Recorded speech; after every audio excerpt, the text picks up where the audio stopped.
Rahul ബാങ്കൂട്ടത്തിൽ വിവാദങ്ങൾക്കിടെ KPCC ഭാരവാഹി യോഗം അല്പസമയത്തിനകം ഇന്ദിരാഭവനിൽ. നേതാക്കൾക്ക് നേരെയുണ്ടായ സൈബർ ആക്രമണം യോഗം ചർച്ച ചെയ്യും. ഡിജിറ്റൽ മീഡിയ സെൽ പുനഃസംഘടനയും അജണ്ടയിൽ. ദീപാദാസ് മുൻഷിയും പ്രവർത്തക സമിതി അംഗങ്ങളും കെപിസിസി ഭാരവാഹികളും പങ്കെടുക്കും.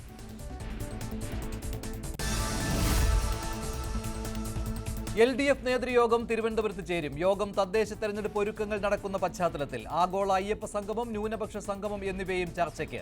വിവിധ വിഷയങ്ങളിൽ നിയമസഭയിൽ സ്വീകരിക്കേണ്ട നിലപാടും ചർച്ച ചെയ്യും.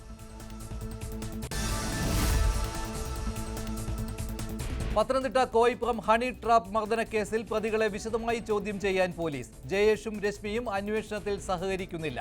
മൊബൈലിലെ വിവരങ്ങൾ പൂർണ്ണമായി വീണ്ടെടുക്കാനാകാത്തതും പ്രതിസന്ധിയാകുന്നു. ആഭിചാരക്രിയകൾക്കും യുവദമ്പതികൾ ലക്ഷ്യമിട്ടെന്നും സംശയം.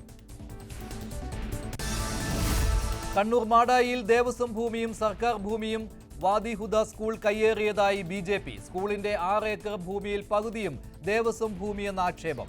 നാളെ സ്കൂളിലേക്ക് പ്രതിഷേധ മാർച്ച്. ആരോപണം നിഷേധിച്ച് വാദിഹുദ സ്കൂൾ മാനേജ്മെന്റ്. പ്രായപൂർത്തിയാകാത്ത പെൺകുട്ടിയുടെ നഗ്നചിത്രം പ്രചരിപ്പിച്ച കേസിൽ പാലക്കാട് ടാറ്റു ആർട്ടിസ്റ്റ് പിടിയിൽ. പോലീസ് പിടികൂടിയത് കൊല്ലം പടയണിപ്പാറ സ്വദേശി ബിപിനെ. നഗ്നചിത്രം അയച്ചുകൊടുത്ത് നിരവധി പേരിൽ നിന്ന് പണം വാങ്ങിയെന്ന് പോലീസ്. ബിപിനെ കസ്റ്റഡിയിലെടുത്തത് എറണാകുളത്ത് നിന്ന്. പോലീസിനും ജയിൽ ഉദ്യോഗസ്ഥർക്കുമെതിരെ ഗുരുതര ആരോപണവുമായി ട്രാൻസ്ജെൻഡർ യുവതി ഇഷ. ഫോണിലൂടെ ലൈംഗികാതിക്രമം നേരിട്ടെന്ന് പരാതി. കൊട്ടാരക്കരയിലെ ട്രാൻസ്ജെൻഡർ പ്രതിഷേധത്തിനിടെ നമ്പർ കൈക്കലാക്കി. പോലീസ്, ജയിൽ ഉദ്യോഗസ്ഥർ സ്വകാര്യ ഭാഗങ്ങളുടെ അടക്കം ഫോട്ടോകൾ അയക്കുന്നതായും ഇഷ. കിളിമാനൂരിൽ വയോധികനെ വാഹനമിടിച്ചു കൊന്ന കേസിൽ പാറശാല SHO അനിൽകുമാറിനെ പ്രതി ചേർത്തു. അനിൽകുമാർ ഒളിവിൽ.